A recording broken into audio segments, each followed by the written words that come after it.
Hello, Dwayne. I think you're muted. Hello. Sorry about that. In the new Zoom world. Hi, my name is Dwayne Chrisman. I'm the Senior Solution Specialist for Systel. I'd like to thank Ben Conway with Mobotix for being the presenter today. He's going to go through a series of informational slides that'll bring you up to speed on the product and what's going on in the industry.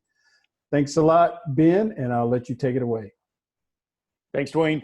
This is Ben Conway with Mobotix. I'm the Southeastern rep based out of Atlanta, and certainly appreciate everybody's time this afternoon.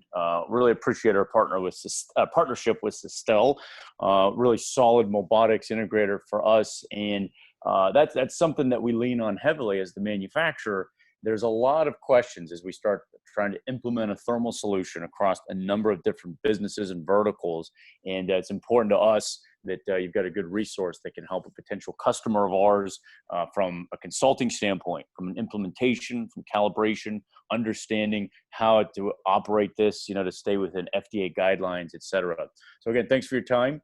And I'm going to take a few minutes and give you an introduction to Mobotix, the company, then specifically the thermal solution, kind of the topic of the day, and show you a few screenshots, a few video clips, and then run you through a quick live demo here at my home. I've got a thermal camera set up, and I'll give you a live look at what it looks like from a software standpoint, how it reacts to a heat event, etc. And hopefully we'll have a few minutes here at the end to do some Q&A. So for those of you that are new to Mobotix, and I'd venture to guess most of the people on the call today had probably not heard about Mobotix until very recently. We're a European company, actually German, and our headquarters is in Langmill, Germany. So we really take the product build quality. It's really something we take a lot of pride in. Very well-designed cameras, very robust. We have a mean time between failure of 10 years. So all those things you think of when you think of German engineering, that's really what you get with a Mobotix camera. That's also important, though, because a lot of the thermal solutions that are popping up on the market, and it seems like there's a new one every week trying to take advantage of what's going on in the world today. A lot of them are Chinese. And I won't say much about how good or not good the quality is, but for a lot of the folks we talk to, that's a non-starter just because the federal government has banned essentially Chinese circuitry on federal networks. And a lot of us in the civilian world are not under those same requirements. However, a lot of the companies we talk to are sort of following the federal government's lead as good practice. In some cases, grant money, especially in the education world, it could be tied to some of these things. So it's a good idea in our mind if you can have an NDAA compliant solution. It's not a bad thing. And we are NDAA compliant here at Mobotix, the National Defense Authorization Act we comply with, and we're fanatical about where we source components for our cameras, and none of it is sourced from China, North Korea, any problematic country. So everything is done in Germany, built, designed, assembled, and then shipped worldwide based on where the install will be. We are as well have a very close relationship with Konica Minolta, and that's important because a couple of years ago they took a majority stake in Mobotix. They own about 65%, and it's really a close partnership. So when you're doing your homework or you're doing some research into Mobotix, you'll probably see Konica Minolta come up somewhere in your research, and that's why. They're our majority shareholder. A lot of the R&D and some of the analytics and some of the future-proof software we're developing is done in conjunction with Konica Minolta. So they're a very strong partner of ours here at Mobotix. I'm going to take a minute and run you through a little bit the network design, the topology. Why we do so well at Mobotix is because we're a very different animal than most of your cameras in the market. We're a decentralized concept, which really means it's essentially a Linux computer with a lens. So it's very different than a lot of the cameras out there, whether they be thermal or non-thermal cameras. Most cameras are just an imager that come back to a central brain or a VMS. And it's the VMS that really makes all the decisions and alerts and decides how that data is going to be used. So if it's a motion event, Maybe you want the VMS to fire off an alert. Hey, there's motion in our warehouse after midnight, that sort of thing. With Mobotix, we came to the market with a very different concept. Let's let the camera be the intelligent device, not reliant on a single central point on the network, a VMS or a server. So in this case, the camera has all of the intelligence. And as it relates to the thermal technology, there's a lot we can do at the edge because there's so much smarts, if you will, in the device. We can do a lot of things at the edge that a normal thermal camera cannot. Things like adjusting for a lot of the environmental factors and moisture and things in the air. Our camera can do that. But I think why that's important as well is we really can tailor a solution based on what your goals are from a network perspective look like. So you may want to tie a thermal camera into your existing VMS today.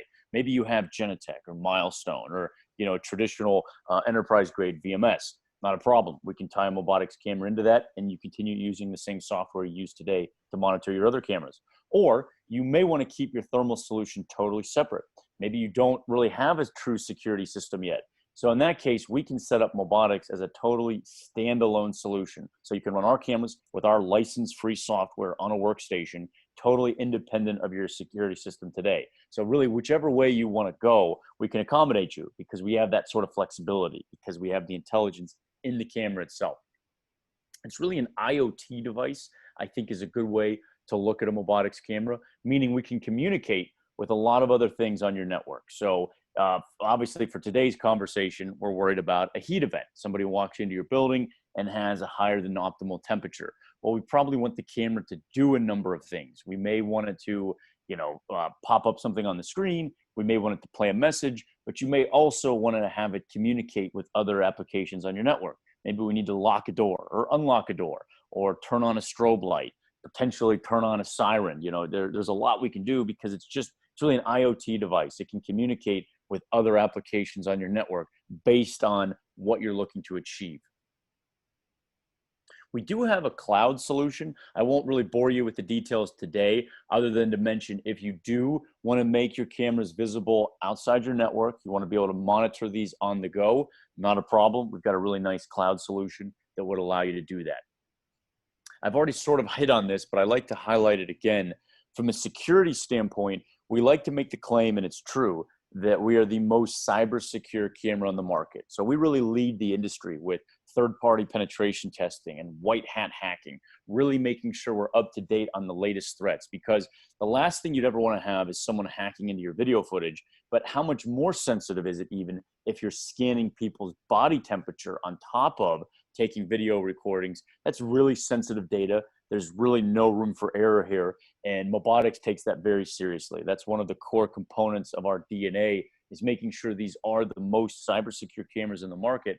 We can do things at a security level that just about no other camera device in the market can do. Because again, we're a Linux server. So we can do things from a encryption standpoint and a blacklist standpoint that no other camera really can do. And that's something we're very proud of. So if you're looking for a cyber secure solution, Mobotix, we like to think, is the best option out there.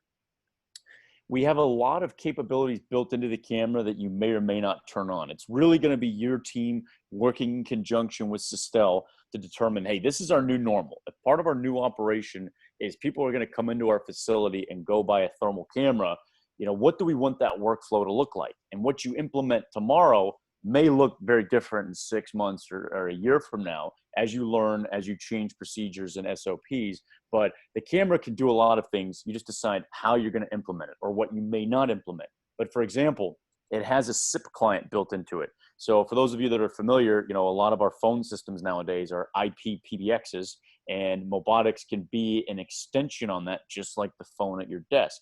So if part of the protocol is somebody comes into the building and has a temperature, maybe you want the camera to make a phone call to a predefined phone number, your owner or your supervisor's cell phone, for example. And then it could read a message.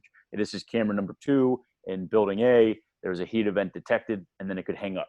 It could also play a message through its speaker. So if you want to direct people coming into your building and somebody has a temperature, you may want the camera to play an automated message directing that person to move off to the side or maybe go see the nurse, whatever your protocol happens to be. But all of this is in the camera. We just decide what we're going to turn on or not based on your new workflow. One thing that I've got to mention for those of you that have been doing your homework, you've probably come across the term, you know, a black box radiator. Really, what is that? What does that mean? And most thermal cameras in the market have to have one of these. It's essentially like a space heater, I think is the easiest way to think of it. And it generates a constant heat source, and that allows a thermal camera to lock onto that and then know, hey, this is 98 degrees at all times. Anytime I see a human, I'm calculating my temperature difference off of this black box radiator. And that's something that just about everybody out there needs. Mobotix, we were fortunate enough in the early days of the pandemic, a lot of our rollouts went out there without a black box radiator because we can achieve really good results without one. However, this is an evolving world, as we know. Everybody's learning as they go, including the FDA. And the FDA has come out with some guidance saying that if you're using thermal cameras, you need to have a black body radiator in place. So for our purposes, we are recommending that. And not to get too bogged down on the details, but essentially just be aware, if you were to say, hey, I want to get with Systel and get some pricing on this solution, you're going to see this in their quote to you, and you may be wondering, what is that? And essentially, that's what this is. It's a box that's going to be somewhere in the vicinity of the person that you're scanning, and the camera is going to lock onto that, and it gives it a constant calibration, constant reference point to know what the temperature is to base its calculations off of. It's also really important to kind of highlight thermal image quality, because there's so much noise out there. There's so many different thermal solutions and scanning solutions and different kiosks, and some of them are fine. Some of them actually work well, but there's a lot of snake oil out there, and there's a lot of these solutions that don't even meet the minimum resolution that the FDA recommends. So it's important to know that when you're looking at thermal, there are some differences, and not every thermal sensor is created equal.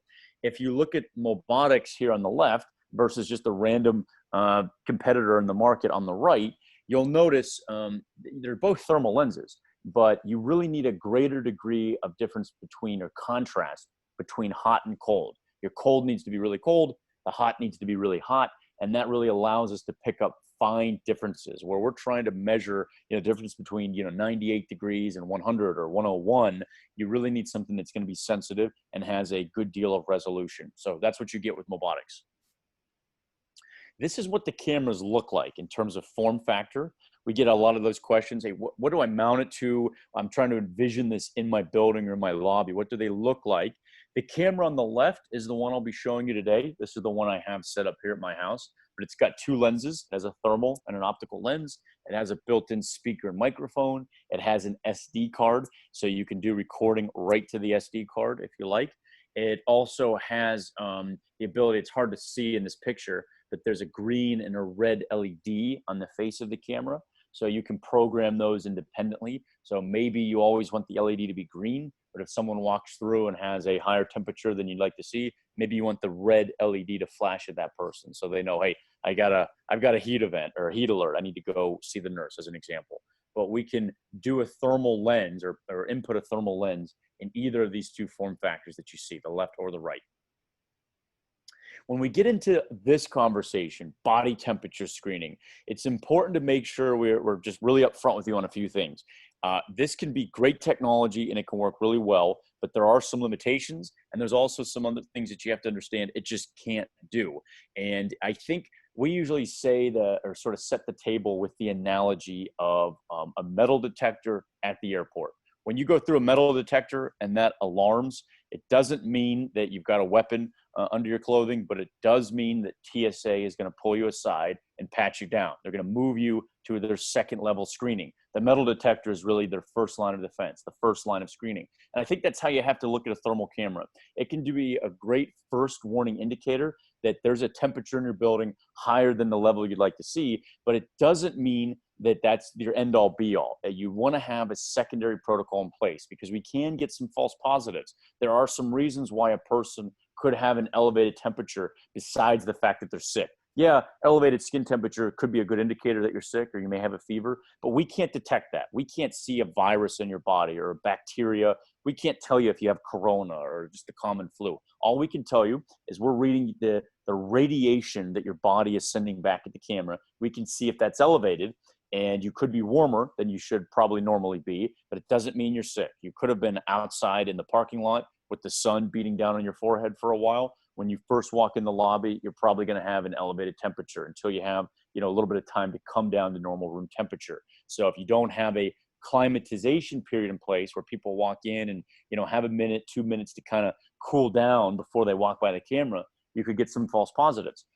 By the reverse token, if you have, I'm told, coronavirus, you could be in an incubation period for a while, several days, maybe even a couple weeks before you'd even exhibit any fever symptoms. So a thermal camera would never see that. If you walk by the camera and you've got a temperature of 98 degrees, even though you're sort of in the incubation period of COVID-19, the thermal camera is never going to see that. Again, we can't see a virus. We're measuring temperature. So you have to understand there are some limitations. It's not the end all be all. It's not a magic bullet, but it is a very good first line of defense if implemented properly. And I think you also need to be aware that there are just some real world factors and environmental factors that do affect the accuracy and optimize results. So there's going to be a few things that we have to put in place for this to work well in your environment. And you've got to kind of, as we go through this list, think to yourself, is this doable? Because you're going to have to alter the way people come into your building. If they're just used to just coming in and walk into their cubicle or walk into their classroom,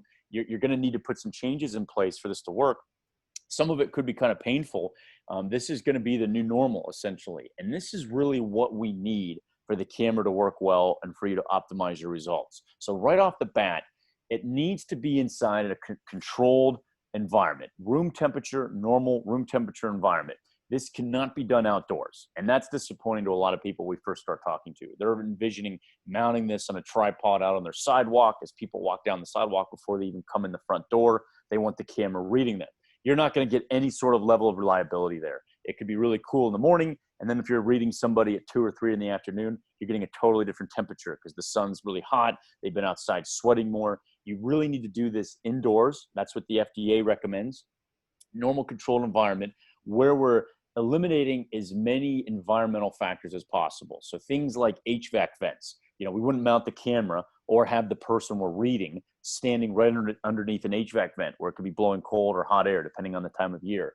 We also want to try to limit the exposure from, say, big glass windows. We don't want the camera looking right at a pane of glass because you could have sun that's coming in at different times of the day. In the afternoon, if you're westward facing, it's probably going to be pretty warm, really giving some higher temperature there in the window than it, say, would be in the morning. So you really want to have a muted background, whether it's a wall or a canvas or maybe an easel, some sort of solid backdrop that the person's standing in front of, and that's what the camera's looking at. So we want to eliminate glass, HVAC vents, things like that.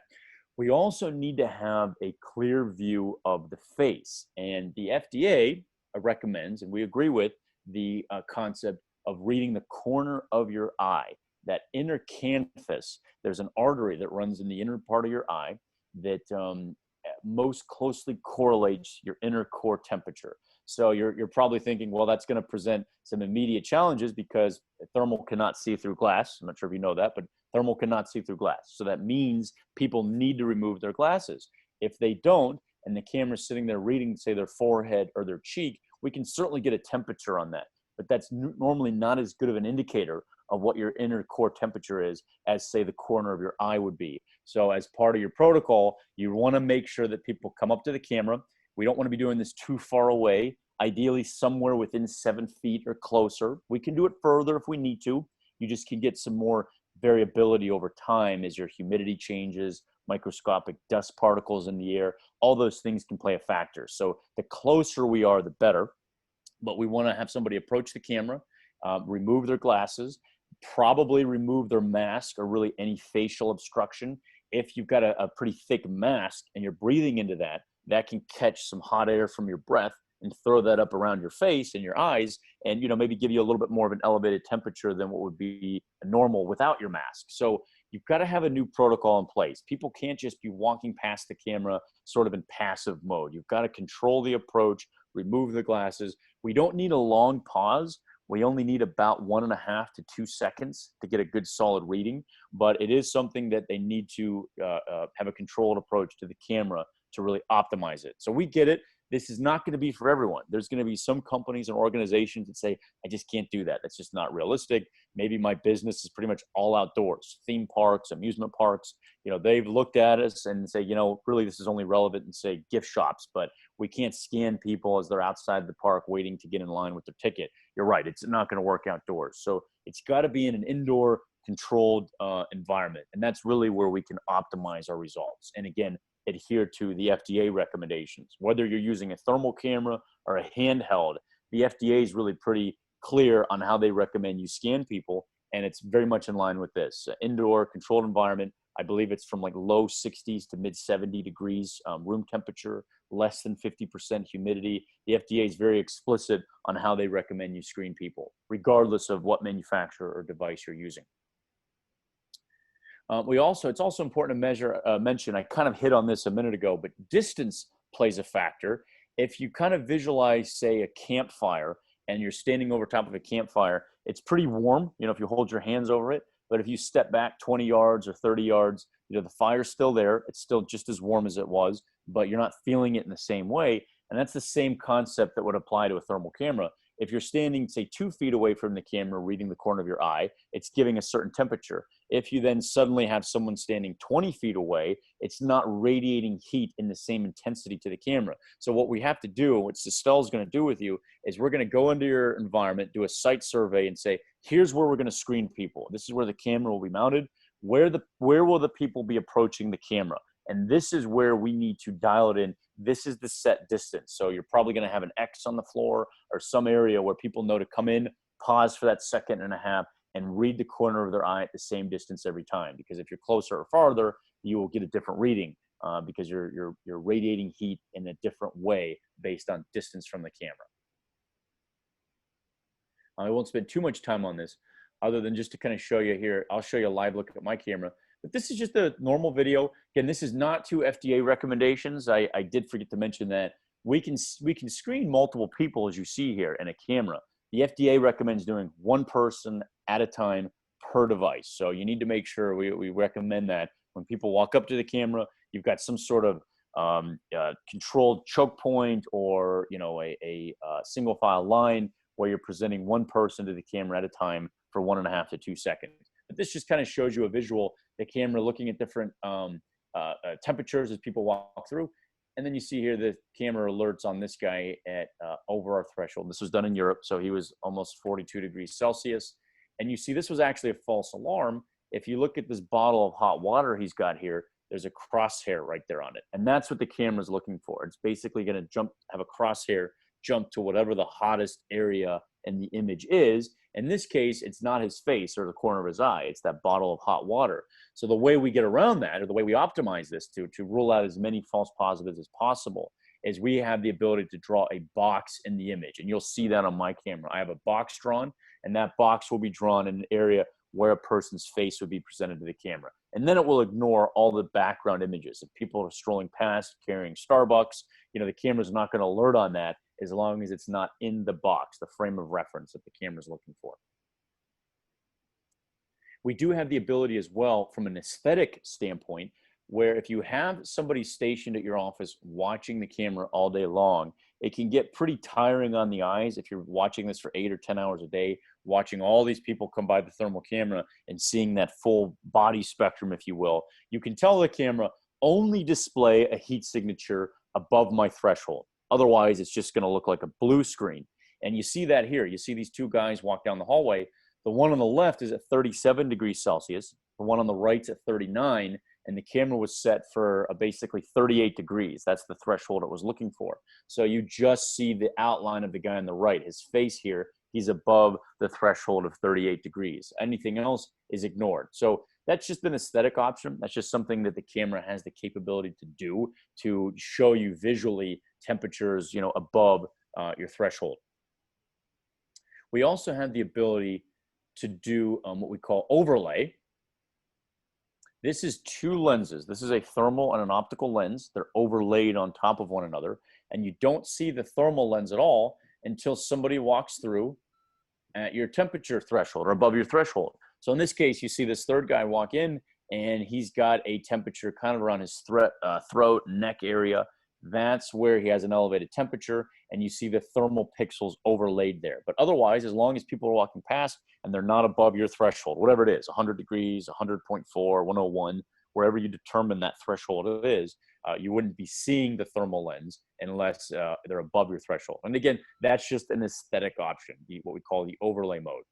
And then lastly, we have the ability to do a thermal lens only if you may be concerned about privacy. And I'm seeing companies really fall on various ends of this spectrum where they say, you know, we've got somebody watching the camera live. So I know if someone walks up to it and has a temperature, I know I need to pull that person off to the side so I can see them. But if I were to go back later and watch the footage, I don't want any personal identifying information. Or maybe you don't record it at all. Maybe you have the camera set up to just be watching it live, but you're not going to set it up to record. Or if you do want to record to watch every time, let's say I had 10 heat events today, 10 people walked into the building that alerted the camera. If you want to go back at the end of the day and play that back, you could get something like this where you see, again, this is not FDA recommendations. We're screening multiple people at the same time, which is, again, not recommended, but I show you visually here. You see these two ladies walk in, and the lady on the right is the one that alerted the camera. She is above our temperature threshold. You see the crosshair there on her face. So if you're watching it live, you know, hey, the lady on the right is who I need to go speak to and pull aside, move to my second level protocol. But if I was to go back and watch the footage later, I can't tell who this is. I don't know if this was an employee, a guest, or a visitor. There's really no personal identifying info here. And so that's really just an option you have with us is you may like the side-by-side thermal and optical. You may not. Maybe you want a thermal lens only, but we can accommodate you either way. You're probably then wondering, I think the next logical question would be, okay, what sort of results, what sort of accuracy can we have? And we can't guarantee this because it really depends on the environment you try to install this in, making sure it's calibrated properly, you're using it to FDA recommendations. But this was done by a Mobotix engineer at our US headquarters in New York. And you can see what's possible. If done right, calibrated properly, we can really have a high degree of accuracy when you compare this against the medical grade device. And you'll see we started this test in a room that was about 66 degrees. We ended the test in a room that was 73 degrees approximately. And we wanted to simulate some real world change. We know it's not always going to be a perfect, 70 or 72 degrees in your lobby. You're going to have some temperature changes, and you're also going to have some variance with different people. Not everybody has exactly the same temperature. A lot of people may run cooler naturally or run a little warmer, maybe a few tenths of a degree. You also are going to get a little bit of movement. If you say stood in front of my camera for 10 seconds, you're probably going to see it bounce around in your eye from, it could be 98.5, could be 97.9. It's going to bounce around a few tenths because you've got blood sort of coursing there through your artery and it's pulsating. So you're not going to have a perfect, constant, stable 98.6 every time you see every person's eyes. You're going to have some variance there. But when you measure multiple people, you see we did that at various distances. And this is pretty typically what we see when you measure them with our camera and then measure them with a non-contact medical grade device. We're usually somewhere within a half a degree or less margin of error. That's pretty typical. And we can't really prove this scientifically, but we like to think you may actually be getting a more reliable reading with our camera than you are with most of your non-contact devices, because most of them are designed to read your forehead. And again, we don't really think, and I don't think the FDA thinks either, that your forehead is the best indicator of what your real temperature is. It's really the corner of your eye. Some people will say your inner ear. That may be debatable. I'm certainly not a medical professional, but the FDA recommends corner of your eye. That's what we're going with. And that's why even when you see a half a degree margin of error with a medical device, that's again, usually they're measuring your forehead and we're getting your eye. So there's going to be a little bit of margin there, a little bit of variance, but pretty typically we're somewhere within that half a degree or less of what you'd get with a medical grade device. So that's something we're very proud of, and really a high degree of accuracy you can achieve with Mobotix. One question we get a lot is, okay, who's using this? Who's implementing this solution? And it's been the types of solutions where we've been installing it has really ranged the spectrum over the last few months. As you can imagine here, April and May and June, we've been really busy here at Mobotix, from airports and hospitals and medical clinics, schools. Most of the customers we worked with, quite honestly, have made us sign NDAs, or they're just not comfortable with us sharing their names. But many of them are household industries that as soon as I said it, you would know exactly who I'm talking about. But have been a handful of folks that have come out and said, absolutely, we're happy to share pictures from our install, let the world know we're using Mobotix. Some people really are trying to do this to have a safety dimension in place. Hey, we're really doing our best to screen people and try to alert on temperatures when they come to our building.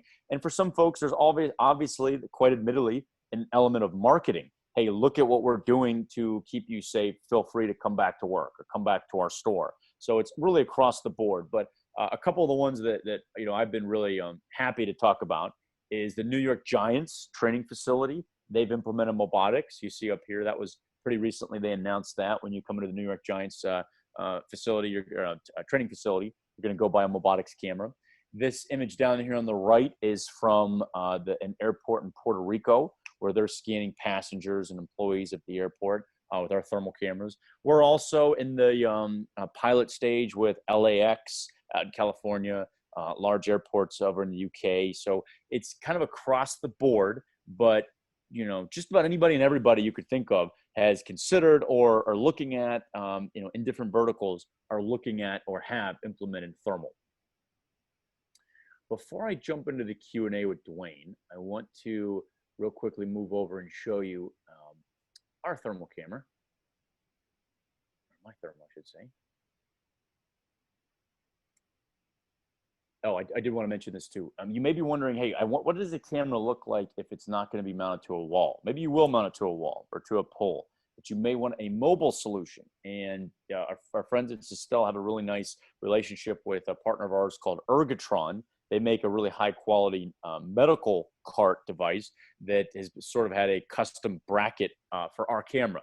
So you see that here. So you got the camera mounted on top of it. You have a monitor. Depending on what option you want, it could have a battery on board. Maybe you don't want a battery. Maybe you want to plug it right into a wall outlet. And you could do kind of screening on the go. I say that sort of in air quotes because if you move this around, as I mentioned earlier, distance matters. So if you set this up in your gym to be reading someone's eyes at, say, 5 or 6 feet away, and then you wheel it down the hall to your cafeteria and you're reading people 10 feet away, you're going to need to recalibrate it a little bit. So it is indeed mobile, but when you move it, you do need to recalibrate. Keep that in mind. But a lot of our installations worldwide are going in on a mobile cart solution.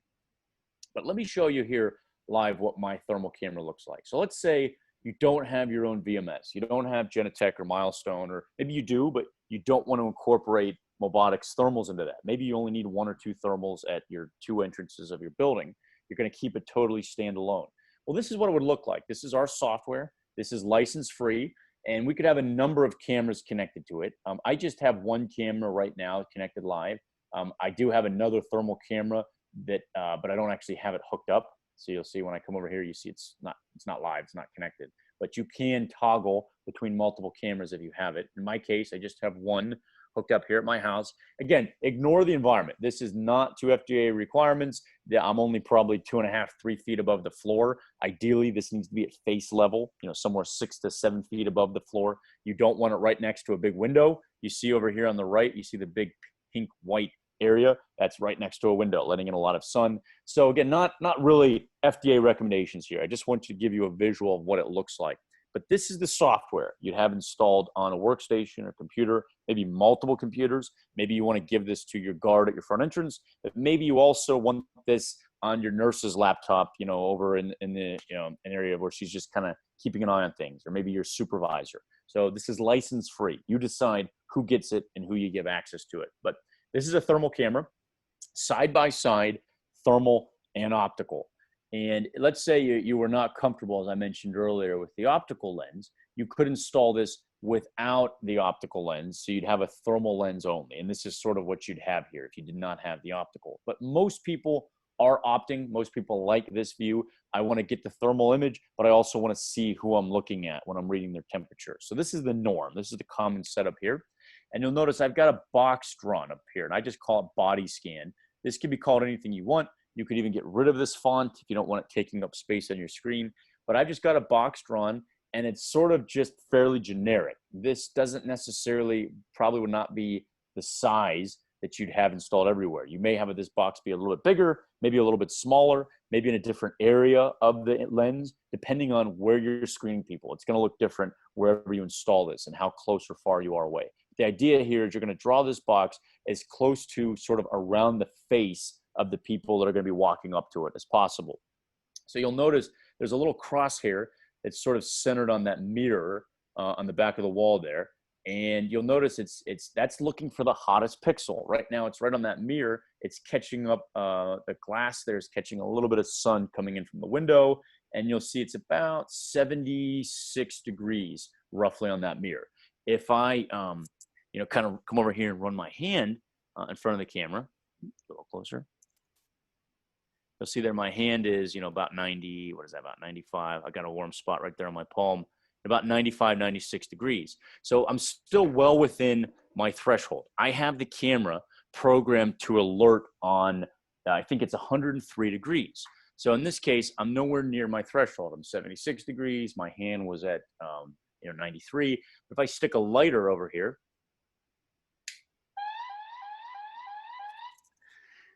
just to simulate somebody walking by the camera with a temperature above 103 degrees, just to simulate what does the camera do. So you probably heard the first indicator. So there's multiple things the camera can do. And I only have this really programmed to do 3 of the actions possible. So the first one you heard, that was an audible announcement. You're probably not gonna play a siren at people when they walk into your building and they have a temperature. It's probably the last thing you want to do. You probably don't want to embarrass people. You may want to customize that message to be something, a little more discreet, instructions to the person. So that's an option. You may not want the camera to play any noise to the person. Maybe you want it in the background making a phone call to a supervisor, but you're not actually going to play that message to the person you're screening. That's an option. But in my case, I've got it programmed anytime it sees an event, it's going to play an audible siren. That could be a customized message you upload to the camera. Next thing you'll notice is the visual pop-up.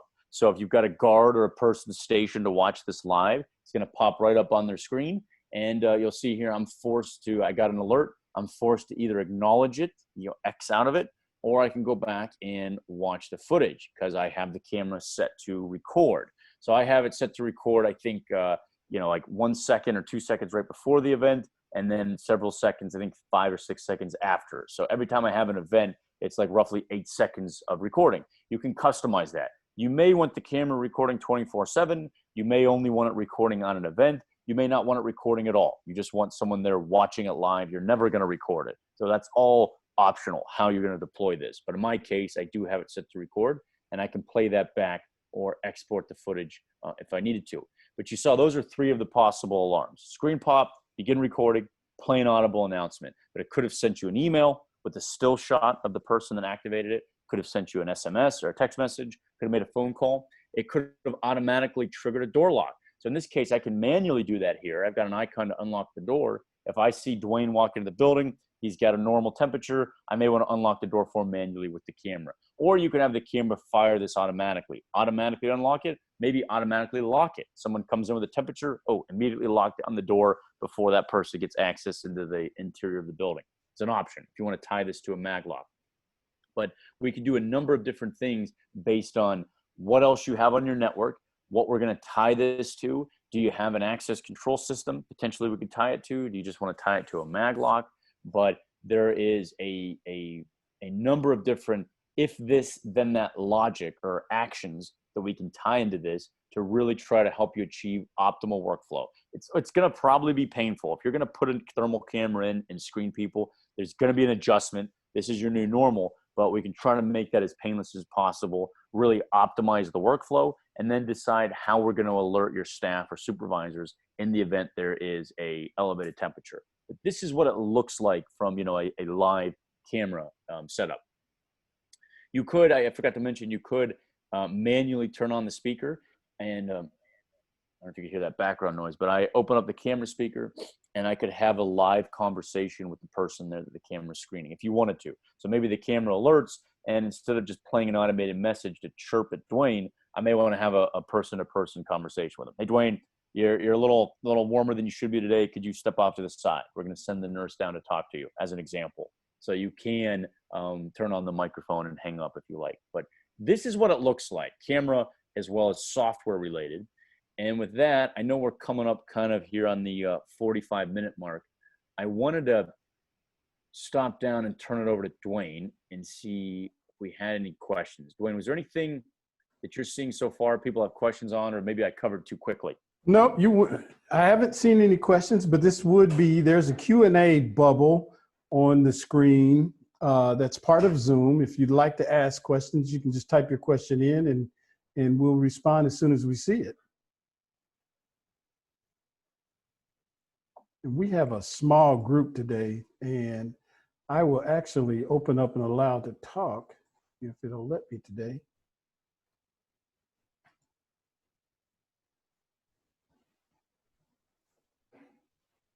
Some of you are muting yourself. So at this point, Ben, I don't have any questions. Okay. Great. So well, go ahead, Ben. No, I was just going to say, it sounds like we had hopefully got to everything. We've been doing this so often here at Mobotix and Systel. I think we get most of the relevant info down pretty much summarized in about 40, 45 minutes. So it looks like we were able to do that today. But again, thank you for your time. For those of you that first time you've ever heard of Mobotix, maybe you're new to Systel as well. Thank you very much for joining us. You know, we enjoy the conversations and chance to get in front of you and show our technology. So certainly appreciate you making some time for us here right before the Independence holiday. I enjoyed it. Thank you very much, Ben. You have a wonderful 4th of July, and everybody else on the call, enjoy your holiday. Thank you very much.